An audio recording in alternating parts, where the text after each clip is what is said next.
In the shadow-laden corridors of the Palazzo Vecchio, where power games unfolded like deadly theater, Niccolò Machiavelli witnessed truths that would echo through centuries. Among the most profound was this: the man who achieves true inner strength transcends the need for revenge, for he has already conquered the only enemy that truly matters, his own weakness. This document explores the timeless wisdom that emerges when one destroys their weak self, becoming impervious to the arrows of fate and the machinations of others.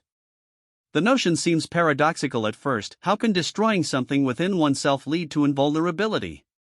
Yet Machiavelli understood what modern psychology would later confirm: our greatest vulnerabilities arise not from external threats, but from internal fragilities. The man who carries within himself the seeds of his own destruction will find that every external force merely waters those seeds until they bloom into his downfall. Consider the case of Lorenzo de' Medici, known as Lorenzo the Magnificent, who ruled Florence during Machiavelli's formative years.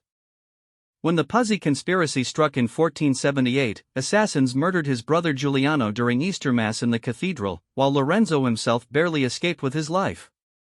A weaker man might have spent his remaining years consumed by thoughts of revenge, plotting elaborate retributions, allowing the poison of hatred to corrupt his judgment and consume his days. But Lorenzo demonstrated the principle that Machiavelli would later articulate: the truly strong need not seek revenge because they cannot be fundamentally broken by others. Lorenzo's response was not the hot fury of vengeance, but the cold calculation of strength.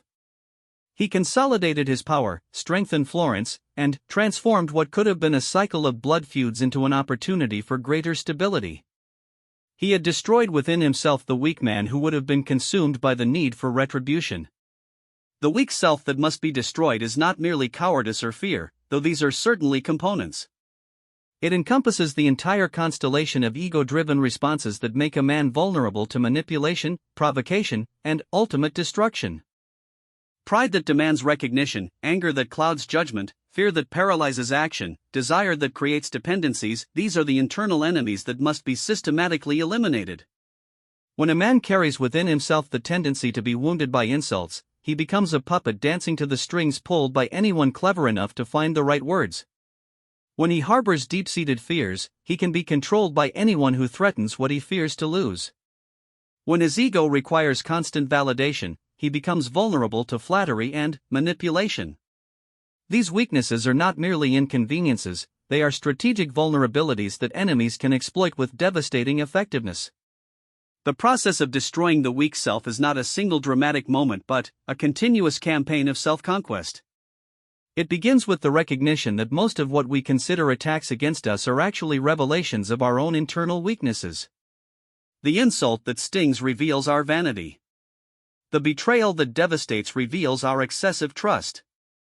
The setback that destroys reveals our overconfidence. In each case, the external event is merely the trigger, the real damage comes from within.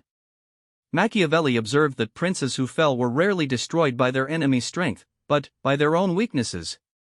The prince who was overthrown because he was too trusting, too cruel, too generous, or too miserly was defeated not by superior force but by his inability to master himself.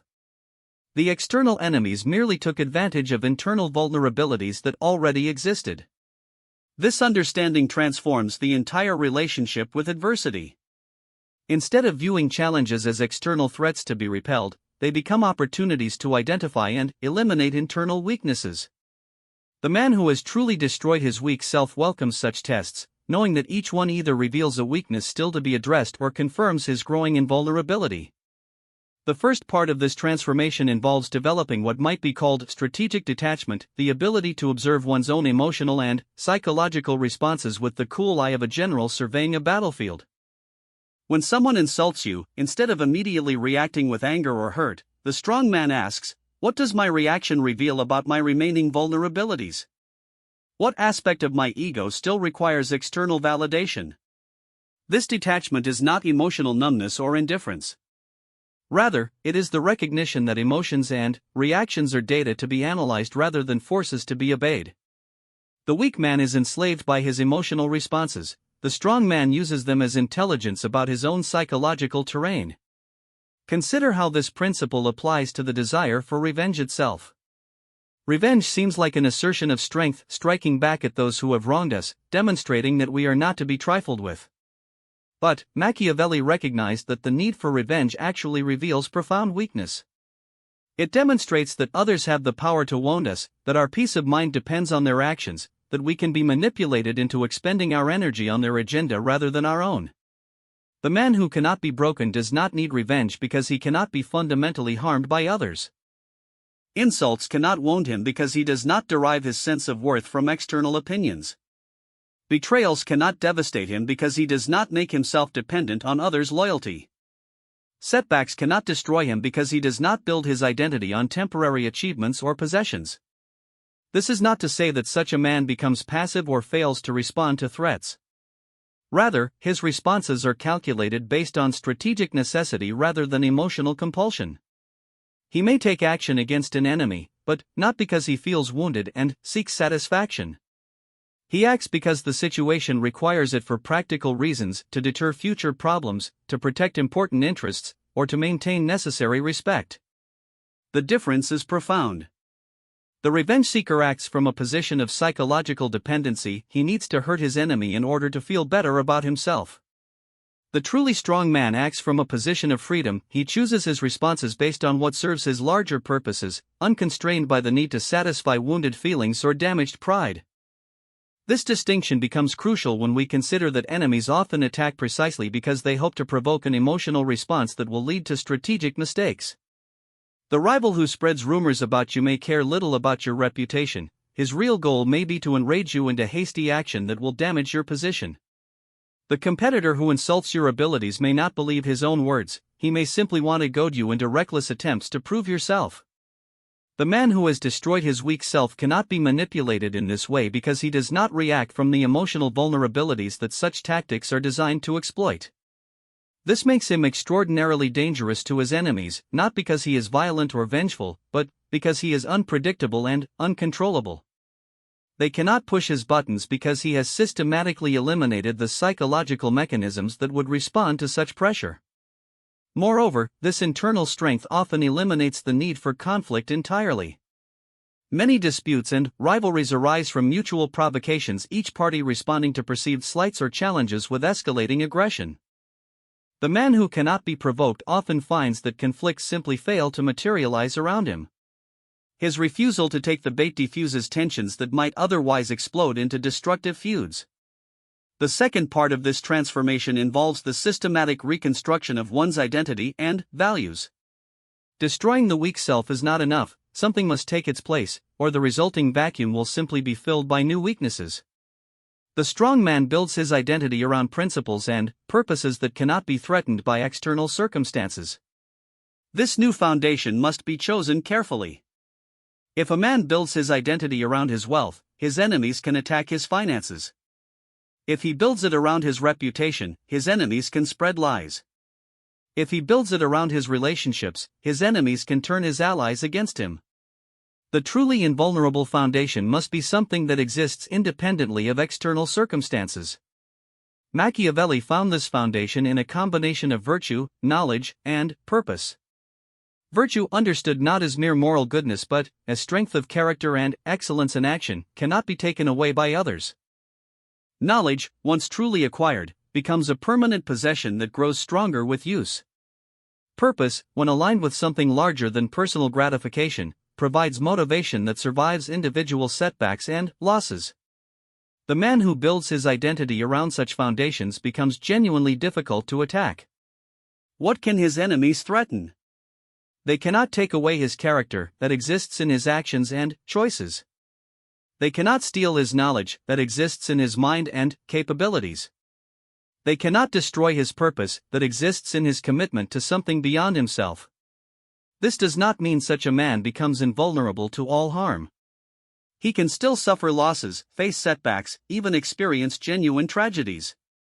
But these events cannot break him in the fundamental sense because they cannot touch the core of who he has chosen to become. A setback becomes an opportunity to demonstrate resilience. A loss becomes a chance to show that his worth is not dependent on external possessions. A betrayal becomes evidence of his wisdom in not making himself dependent on others' loyalty. The process of building this new foundation requires what Machiavelli called the discipline of the prince, the systematic development of capabilities and character traits that serve strategic purposes rather than merely satisfying personal desires. This includes intellectual discipline, emotional regulation, physical conditioning when relevant, and the cultivation of judgment and wisdom. Intellectual discipline involves the continuous study of human nature, strategy, and the patterns of cause and effect that govern human affairs. The man who understands why people act as they do cannot be surprised by betrayal, manipulation, or aggression. He sees these not as personal attacks but as predictable responses to circumstances and incentives. Emotional regulation means developing the ability to experience emotions without being controlled by them. Fear, anger, desire, and pride are all natural human responses that contain useful information, but they become destructive when they drive decision-making without the mediation of reason and judgment. The cultivation of judgment involves learning to see situations clearly, without the distortion of wishful thinking, fear, or personal bias. This requires practice in stepping outside one's own perspective, considering multiple possibilities, and making decisions based on evidence rather than preference. The third part of the transformation involves the practical application of this inner strength to the challenges and opportunities of daily life. The man who has destroyed his weak self and built a foundation of genuine strength does not retreat from the world, rather, he engages with it more effectively because he is no longer constrained by the psychological vulnerabilities that limit lesser men. This engagement takes several forms. First, he becomes a more effective judge of character and situations. Without the distortions created by ego, fear, and wishful thinking, he can see people and circumstances more clearly. This clarity is enormously valuable in everything from business negotiations to personal relationships. Second, he becomes more persuasive and influential.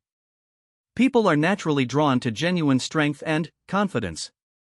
The man who is not driven by neediness, fear, or the compulsion to prove himself creates a sense of security and trust in others.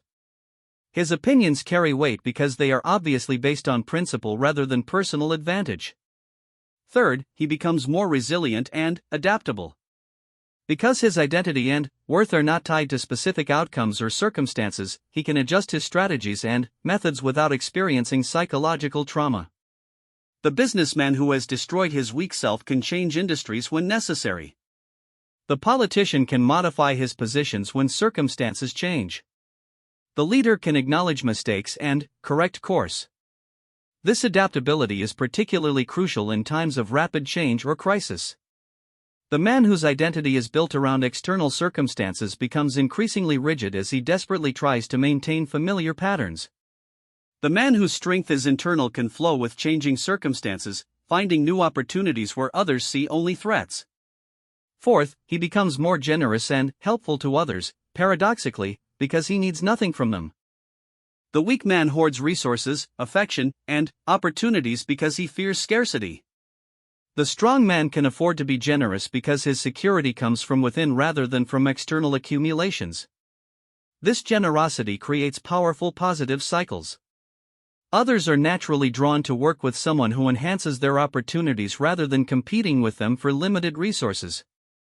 The strong man often finds that his generosity returns to him multiplied, not because he calculated this outcome, but because it is the natural result of creating value for others. The practical application of these principles extends to conflict resolution and competition. The man who cannot be broken approaches disputes from a position of strength that often makes aggressive resolution unnecessary. His opponents know they cannot manipulate him emotionally, cannot provoke him into mistakes, and cannot break his will through pressure or threats. This knowledge often leads opponents to seek negotiated solutions rather than attempting to dominate or destroy. They recognize that the costs of fighting someone who cannot be broken are likely to exceed any possible benefits.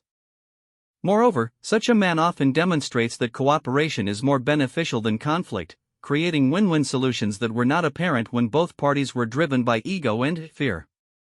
When conflict is unavoidable, the man who has destroyed his weak self fights more effectively because he is not handicapped by the emotional and psychological vulnerabilities that his enemies will try to exploit. His strategies are based on clear assessment of the situation rather than the need to satisfy wounded pride or alleviate fear. perhaps most importantly, he chooses his battles wisely. The weak man fights every slight, every challenge, every perceived threat to his ego or position. This scatters his energy and resources across multiple fronts, often leading to exhaustion and defeat. The strong man fights only when necessary and only when he can win, concentrating his efforts for maximum effect. This principle extends beyond obvious conflicts to the daily choices about where to invest time, energy, and attention. The man who is not driven by the need to prove himself can focus on what actually matters rather than on what feels urgent or emotionally compelling. The cumulative effect of these changes is profound. Over time, the man who has destroyed his weak self and built genuine inner strength finds that his life becomes progressively more peaceful, productive, and satisfying, not because external circumstances necessarily improve, but because he has become capable of dealing effectively with whatever circumstances arise.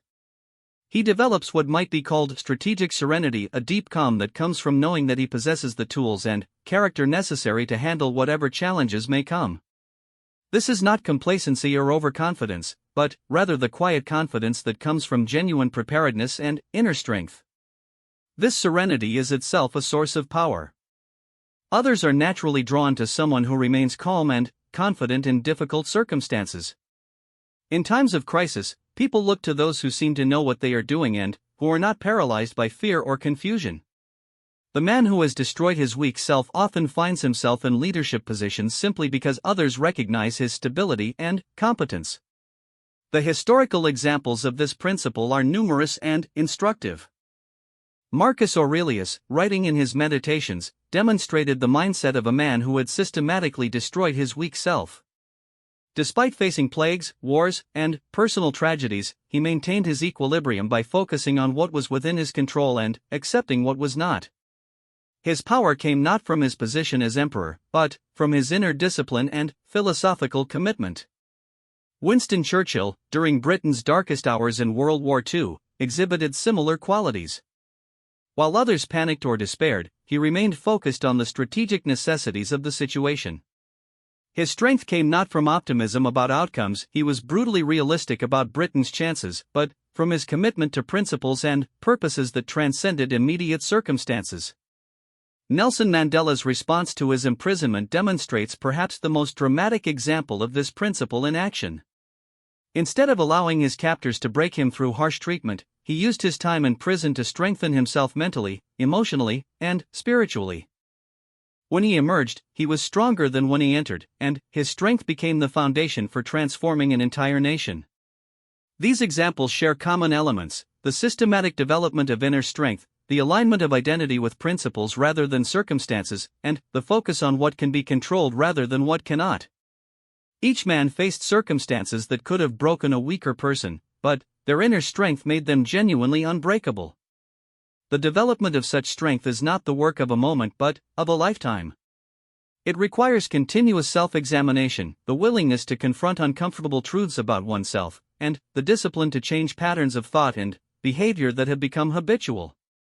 It also requires the cultivation of wisdom, the ability to distinguish between what is important and what is merely urgent, between what is within one's control and what is not. One of the most challenging aspects of this development is learning to distinguish between genuine strength and its counterfeits. Many people mistake stubbornness for strength, aggression for power, or emotional numbness for invulnerability. These counterfeits actually represent forms of weakness that masquerade as strength. True strength is flexible rather than rigid. It can adapt to changing circumstances without losing its essential character. It does not need to prove itself through displays of power or aggression. It does not depend on the weakness or submission of others for its validation. The man who has achieved genuine inner strength often appears deceptively ordinary to casual observation. He does not need to advertise his capabilities or intimidate others. His strength is evident primarily in his results, his ability to achieve his goals, maintain his principles under pressure, and help others achieve their potential. This subtlety is itself a form of protection. Those who parade their strength invite challenges from others who wish to test themselves or prove their superiority. The man whose strength is quiet and unobtrusive avoids many conflicts simply because he does not provoke them. The relationship between inner strength and external achievement is complex but significant. While inner strength does not guarantee external success, circumstances and luck still play important roles. It enormously increases the probability of positive outcomes. The man who cannot be broken is more likely to persist through difficulties, make sound decisions under pressure, and inspire others to support his efforts. Moreover, even when external circumstances are unfavorable, inner strength ensures that the person retains his dignity, his principles, and his capacity for future action. The business failure, political defeat, or personal setback that destroys one man may barely slow another who has built his identity on more stable foundations. The cultivation of inner strength also provides a gift to others. Children who observe genuinely strong adults learn by example what it means to face challenges with courage and wisdom. Colleagues and friends benefit from the stability and good judgment that strength provides. Even enemies may eventually benefit from dealing with someone who is predictably principled rather than erratically emotional. This brings us to a crucial understanding: the man who destroys his weak self and becomes truly unbreakable serves not only his own interests but the larger good. A world filled with such people would be more peaceful, more prosperous, and more just, because so much conflict and suffering arise from the weakness, fear, and ego-driven behavior that inner strength eliminates. The path to such strength is available to anyone willing to undertake the discipline required. It does not depend on exceptional intelligence, favorable circumstances, or special talents. It requires only the commitment to honest self-examination, the willingness to change what needs changing, and the persistence to continue the work over time. The rewards of this path extend far beyond the elimination of the need for revenge. The man who has destroyed his weak self discovers capabilities he never knew he possessed, finds peace in circumstances that would have previously tormented him, and develops the capacity to contribute meaningfully to the lives of others. Perhaps most importantly, he discovers that true strength is not about dominating others or proving one's superiority. It is about becoming the person one is capable of being, freed from the limitations imposed by fear, ego, and weakness. In achieving this transformation, he becomes not only unbreakable but truly free to choose his responses based on wisdom rather than compulsion, free to pursue purposes larger than personal gratification, and free to contribute to the world in ways that create value rather than merely taking it. The man who cannot be broken never needs revenge because he has achieved something far more valuable: the power to shape his own character and destiny according to his highest principles and deepest wisdom. In destroying his weak self, he has not lost anything of value, he has simply cleared away the obstacles that prevented him from becoming who he was meant to be. This transformation represents perhaps the highest achievement available to human beings, not the accumulation of external goods or the domination of others, but the mastery of oneself. It is the difference between being a victim of circumstances and being their master, between reacting to life and creating it, between being broken by challenges and being strengthened by them. In the end, Machiavelli's insight reveals a profound truth about human nature and potential: we are not condemned to be victims of our weaknesses or slaves to our circumstances.